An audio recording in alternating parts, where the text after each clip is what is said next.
Deixa eu começar aqui no caminho, começar agradecendo aqui o Matheus, o pessoal do PET pelo convite, é um prazer conversar sobre vocês. Eu bem entendi a pergunta do Matheus. Basicamente, a ideia é fazer um debate em torno de duas questões. Uma, se essas manifestações populares, urbanas, do tipo do funk, elas têm uma dimensão estética. Qual é o estatuto estético de manifestações culturais tais como o funk? E uma questão associada a se o Estado deve atuar de maneira a apoiar esse tipo de manifestação. Então, são basicamente duas perguntas correlacionadas. Qual que é a natureza estética dessas manifestações? E, em decorrência dessa pergunta, o que cabe ao Estado fazer com ele? Se ele deve apoiar, reconhecer, fazer políticas culturais, ou deve ignorá-las, ou deve... as políticas devem ser de caráter puramente social. Então, que eu pensei é fazer um breve comentário, assim, falando um pouco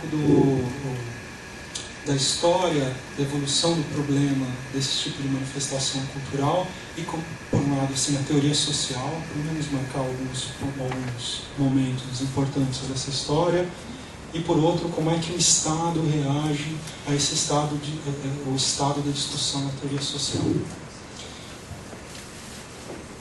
Normalmente, esse tipo de problema surge com uma difusão da indústria cultural, um fenômeno basicamente do século XX, né? Tem alguns antecedentes, né? Se configura na forma atual do século XX, e com a consolidação da indústria cultural começa a surgir uma certa inquietação sobre a natureza dessa cultura de massa, desses produtos da indústria cultural, qual que é a natureza desses produtos, né? Em oposição a uma tradição, a uma dicotomia anterior que via, por um lado, uma cultura erudita, letrada, e de outro, uma cultura popular, ligada principalmente às tradições do campo. Com o advento da indústria cultural, essa demarcação, né, ressurge como uma inquietação. O Adorno, quando ele escreve lá no Dialética do Esclarecimento as suas reflexões a respeito da indústria cultural, ele é original na sua formulação, mas não é tão original no esforço de problematizar e de olhar com suspeição para os produtos da indústria cultural toda, a teoria social, toda a sociologia da cultura, toda a sociologia do gosto, mais ou menos da mesma época, ou talvez uns 10 anos na década seguinte, a publicação da Dialética do Esclarecimento, ela está fortemente empenhada a fazer uma estrutura do gosto a partir desse fenômeno da produção simbólica da indústria, do que o Adorno chamou da indústria cultural. E, a despeito das diversas explicações que se tem para esse fenômeno, né, eu acho que há um certo entendimento comum de que a produção da cultura letrada, ou das belas artes, as artes no sentido tradicional do termo, que são as belas artes, né, que são a produção das linguagens que tem um desenvolvimento histórico, a produção, as artes entendidas como conjunto de expressões simbólicas que são referendadas pelas instituições artísticas e que têm um desenvolvimento histórico amparado por essa institucionalização, elas começam a ser confrontadas com esses produtos comerciais que são produzidos pelo cinema, pelo rádio, pela literatura de massa. E há um entendimento de que esses produtos eles não têm essas características que compõem a verdadeira arte. E há esse entendimento que aparece em toda a sociologia da cultura, na sociologia do gosto da cultura, isso nos anos 40, se corresponde a um certo... a esse entendimento corresponde ações do Estado no sentido de proteger a arte dos efeitos deletérios do mercado que poderiam transformar a verdadeira cultura, que são as belas artes e as artes no seu sentido clássico, nesse produto pasteurizado e reificado e subordinado a padrões, que é um entendimento adorniano. a ideia de que a produção da indústria cultural é uma produção padronizada, que na sua dimensão material ela equivale como uma espécie de proteção, de anteparo para o investidor. O investidor, ele força que a produção, o investidor de produtos culturais da indústria cultural, ele exige que essa produção esteja submetida a padrões que advêm de produtos culturais anteriormente bem-sucedidos, de maneira a evitar, minimizar os riscos do seu investimento.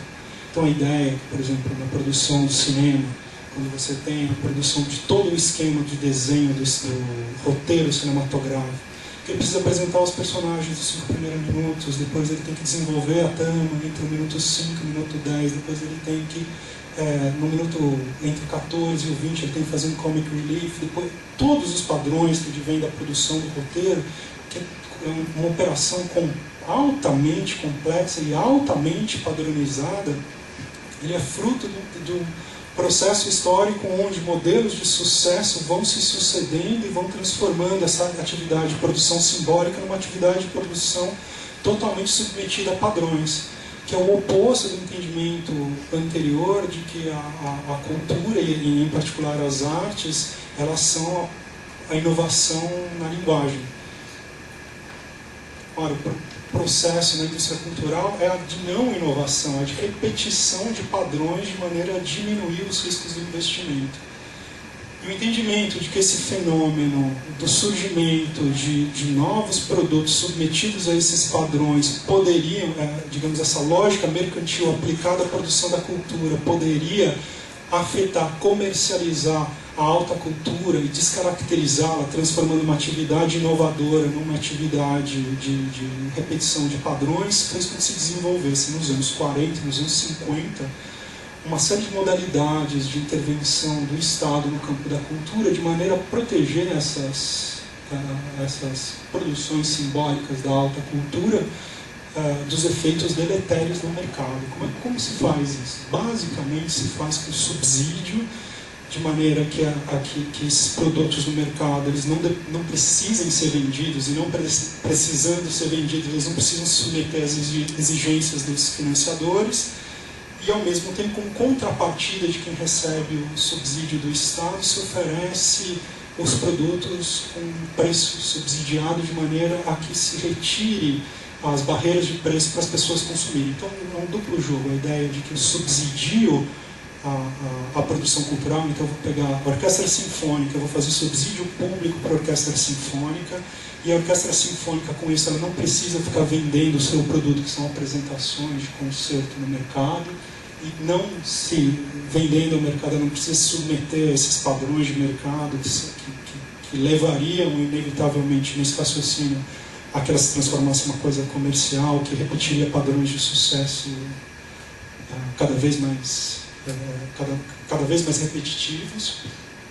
Então ela se emanciparia dessa lógica de mercado por um lado, e por outro lado, como contrapartida de receber esses recursos públicos, ela ofereceria essas apresentações musicais a preço subsidiado, tirando as barreiras de preço que faziam com que as classes populares não tivessem acesso a esses bens, porque a apresentação de música de concerto era muito cara, muitas das políticas públicas, e isso impedia as classes populares de terem acesso a essa cultura, esse tipo de expressão cultural.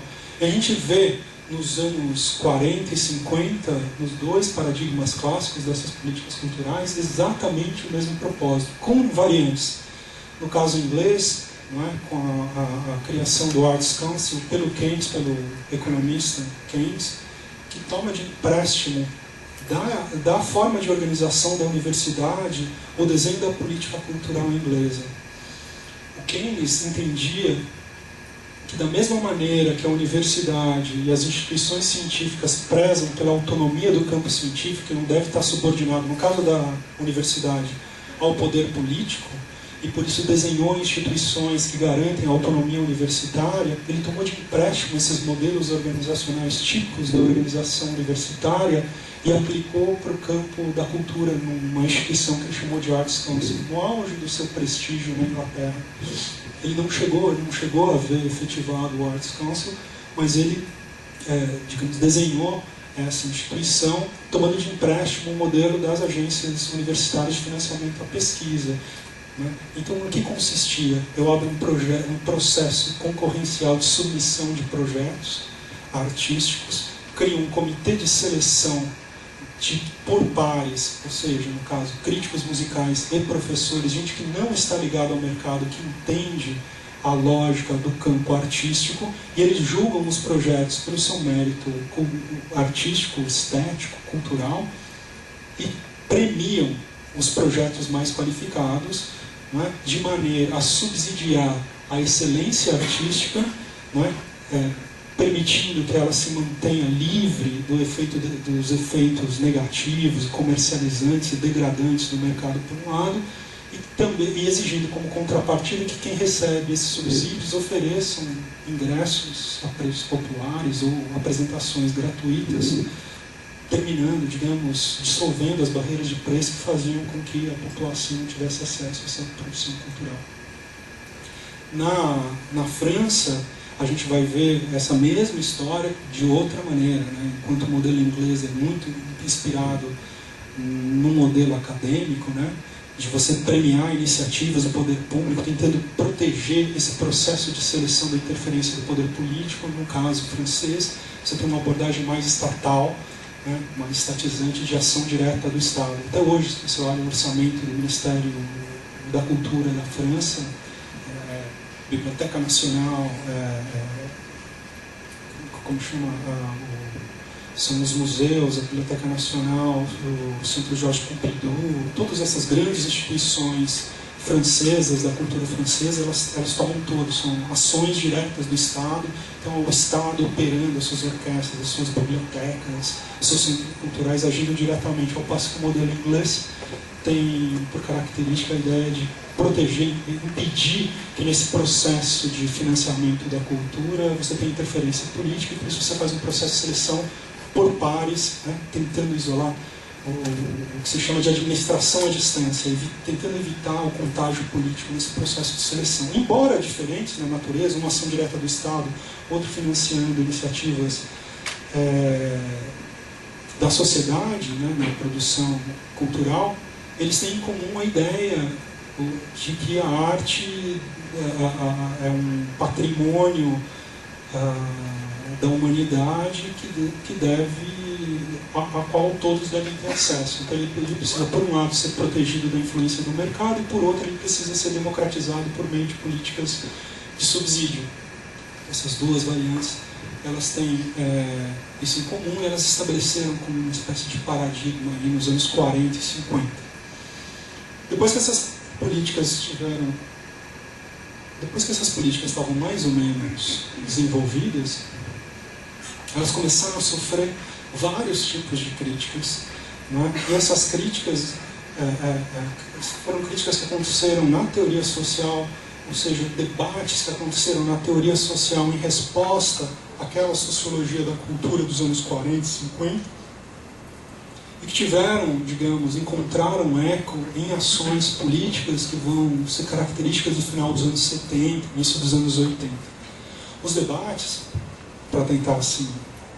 Então você tem tentar sintetizar assim, mais ou menos quais as principais linhas do debate. Você tem um tipo de debate, um tipo de argumento muito característico da Inglaterra, aí dos anos 60, na qual se faziam críticas que o conceito de cultura que embasava essas políticas características aí as políticas keynesianas, né? Esse conceito de cultura era um conceito elitista que partia do pressuposto de que a alta cultura era a cultura de fato, e que as manifestações, e que as classes populares elas eram desprovidas de cultura, de que os pobres não tinham cultura, e por isso era tarefa do Estado, numa abordagem iluminista, alçar os pobres desprovidos de cultura a essa cultura que era um patrimônio universal da humanidade, por meio de políticas de descentralização. Então levar teatros para regiões afastadas, para o interior do país, para a periferia por um lado, ou políticas de remoção de barreira de preço, fazer apresentações de orquestra a preços populares, edições de obras clássicas a preços populares, distribuídas nas escolas. Esse tipo de política muito característica aí dos anos 50 e 60. Ora, o que essa geração inglesa, que depois vai formar os estudos culturais, do Raymond Williams, do Thompson, um pouco mais adiante Stuart Hall, argumentava, é que esse conceito de cultura partia do pressuposto que as classes populares elas eram desprovidas de cultura. No entanto, por uma observação isenta de preconceito, via que as classes populares elas tinham uma produção simbólica que organizava e dava sentido à vida social, e que essa cultura era tão cultura quanto a cultura das elites. Ela só era organizada de uma maneira diferente, ela era absolutamente não respaldada pelas instituições que protegiam e davam a chancela apenas para a cultura de uma classe social, que era a classe dominante. E aí, enfim, tem toda uma produção característica, principalmente o Raymond Williams, né, faz uma defesa assim, muito eloquente da ideia de que todos temos cultura, que a cultura não é um privilégio, não são as classes altas só que têm cultura, e que, portanto, a ação do Estado ela devia reconhecer esse fato e apoiar ao invés de discriminar. Um outro argumento que ganhou muita força no final dos anos 70, na Inglaterra também, quando o Partido Trabalhista Inglês, uma ala mais à esquerda do Partido Trabalhista Inglês, do Ken Livingstone, que depois ganhou de novo nos anos 90, quando essa ala mais à esquerda do Partido Trabalhista ascendeu ao poder, não havia prefeitura na época, a organização era a Grande Londres, tinha uma estrutura administrativa que governava toda a região metropolitana de Londres, ascendeu ao poder. Se abriu uma discussão sobre qual deve ser a natureza da política cultural trabalhista, da esquerda do Partido Trabalhista. E é um debate muito interessante, trazido por um teórico da economia política da cultura, que é o Nicholas Garham, que argumenta que a política tradicional, a política tradicional de subsidiar a alta cultura é uma política totalmente equivocada da perspectiva econômica e social. Ela era equivocada, diz o Garham, em primeiro lugar, porque era uma ação recorrente de sobrefinanciamento de produtos subdemandados. Ou seja, joga o dinheiro em produtos que ninguém quer consumir. Então, do ponto de vista de econômico, ela é absolutamente irracional, porque ela parte do pressuposto que, uma vez removidas as barreiras de preço, aqueles produtos serão consumidos. Só que você remove as barreiras de preço e nada acontece. Eles continuam subdemandados, eles só continuam sendo consumidos por quem já consumia, que são as classes mais altas. Na verdade, diz o Garham, você tem até um efeito deletério, que é você fazer política pública altamente regressiva.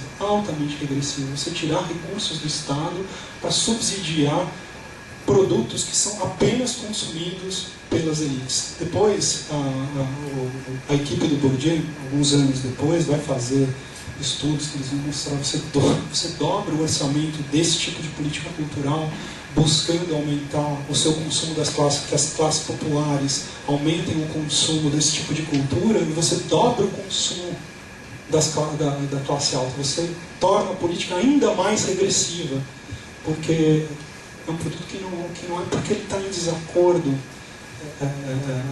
porque o problema de não se consumir esse tipo de produto não tem a ver com as barreiras de preço e com falta de acesso geográfico a esse bem cultural. Depois a gente fala o que o Bourdieu falou disso. Então, o argumento do Garham é que essa política era completamente equivocada e gerava uma política regressiva, que era uma coisa completamente dessabida do ponto de vista de política pública, tirar dinheiro da sociedade para financiar o consumo dos ricos. Era basicamente isso que estava acontecendo.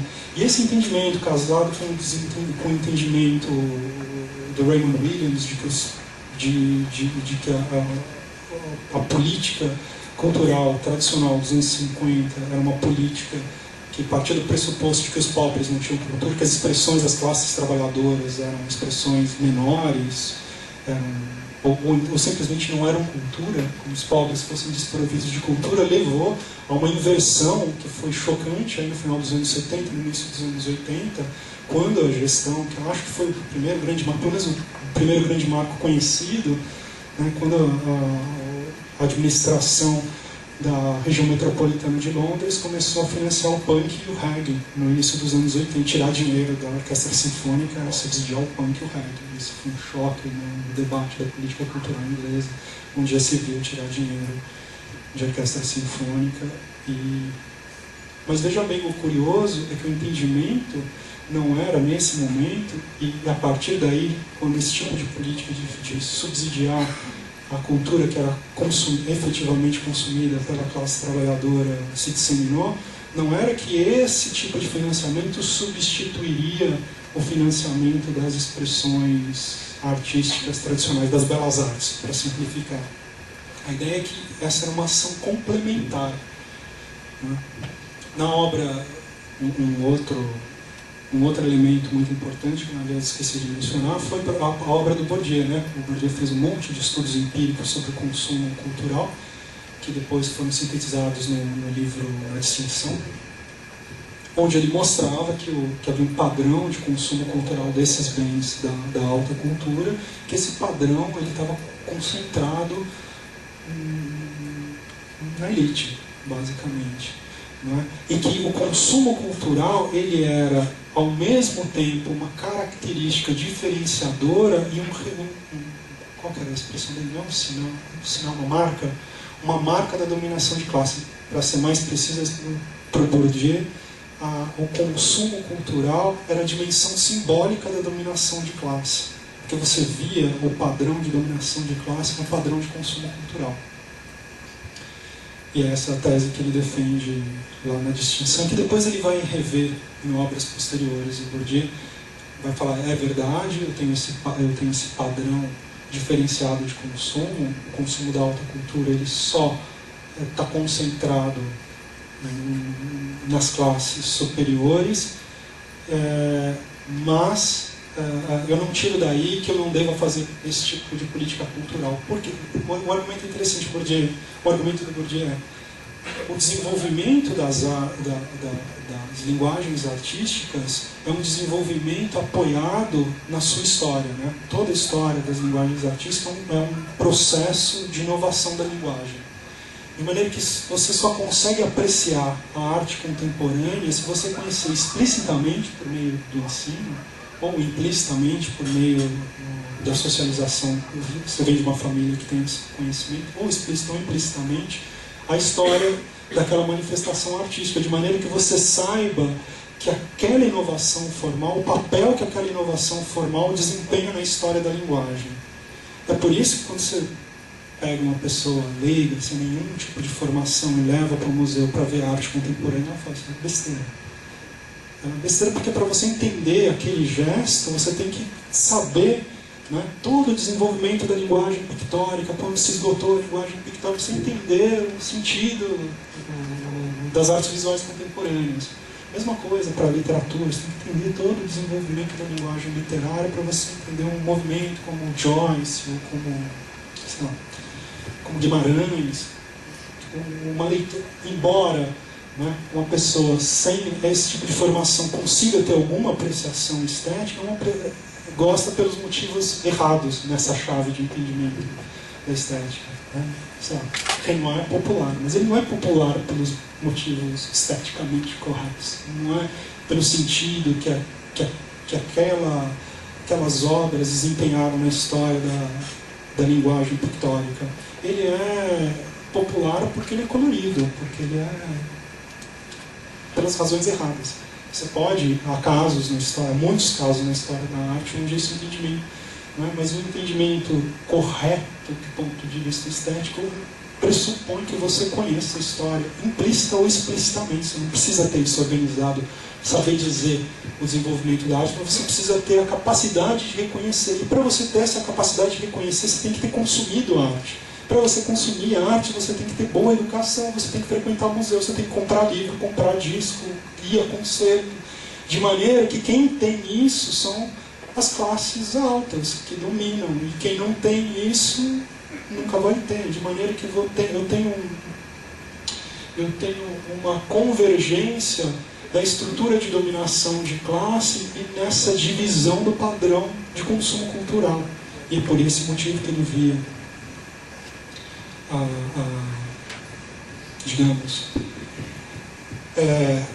o consumo da cultura como uma espécie de essa distinção no padrão de consumo da cultura como uma dimensão simbólica da dominação de classe. Pois bem, todo esse entendimento dos limites dessa política fez com que se inaugurasse, como eu falei, que eu saiba foi a primeira lá na cidade de Londres, depois há vários experimentos, a Erundina, aqui, a Marilena, aqui fez alguns experimentos com as casas de cultura. Enfim, a gente tem algumas experiências nos anos 80, esse é um fenômeno dos anos 80 que vão maturando e tem, acho eu, a maior expressão do ponto de vista assim, de política organizada, com muito dinheiro, com muita prioridade administrativa nos pontos de cultura da época da Era Lula. Quando eu tenho entendimento de que as manifestações culturais que não são a arte, as belas artes, elas merecem a atenção do Estado e eu tenho uma política que desloca recursos significativos do Estado para apoiá-las. Acho que... Como é que está o tempo aí? Tá. Então não, a gente fala no debate, eu fico por aqui. Acho que serve de introdução. Escuto o Vladimir e a gente